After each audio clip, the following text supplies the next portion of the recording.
بسم اللہ الرحمن الرحیم۔ السلام علیکم۔ دوسرے ون ڈے میچ سے پہلے شاہین آفریدی نے بھی دبنگ اعلان کر دیا ہے۔ اگر آپ بھائیوں نے دوسرا ODI میچ لائیو دیکھنا ہے تو ڈسکرپشن میں دی گئی لنک پر کلک کریں اور میچ انجوائے کریں۔ اگر آپ بھائیوں کا کام ہو جائے تو پھر میرے چینل کو سبسکرائب کر کے میرا کام بھی ضرور کریں۔ فرسٹ بالر شاہین آفریدی لارڈ کرکٹ اسٹیڈیم میں دوسرے ون ڈے میں کم بیک کرنے کے لیے پرعزم ہے۔ 21 سالہ شاہین آفریدی کے خیال میں لارڈز کے حالات گرین شرٹ کے لیے سازگار ہے اور ماضی میں بھی کوئی ٹیم کی یہاں پرفارمنس بہت اچھی رہی ہے۔ شاہین آفریدی نے پاکستان کرکٹ بورڈ PCB کی طرف سے جاری کردہ ایک ویڈیو میں کہا کہ لارڈز کا ہمارا ریکارڈ بہت اچھا رہا۔ ورلڈ کپ 2019 میں ہمارے بلے بازوں نے یہاں رنز بنائے۔ مجھے یقین ہے کہ ہم دوسرے ون ڈے میں واپسی کریں گے اور اچھا لیں گے۔ ورلڈ کپ کے دوران لارڈز میں حالات نے ہماری مدد کی۔ بابر اعظم اور امام الحق نے بھی اچھا اسکور کیا۔ میرے کیریئر کی بہترین بولنگ بھی لارڈز کی تاریخی گراؤنڈ میں ہے۔ شاہین آفریدی نے زور دے کر کہا کہ ٹیم کو بیٹنگ اور بولنگ دونوں میں بہتر کھیل پیش کرنا ہوگا۔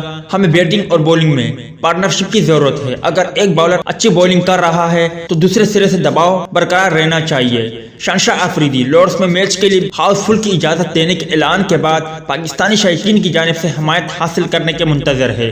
شاہین آفریدی کا مزید کہنا تھا کہ انشاءاللہ دوسرے ODI میچ میں انگلینڈ کو ناکو چنے چبواتے ہوئے کامیابی حاصل کر کے صرف 1-1 سے برابر کرنے کی پوری کوشش کریں گے۔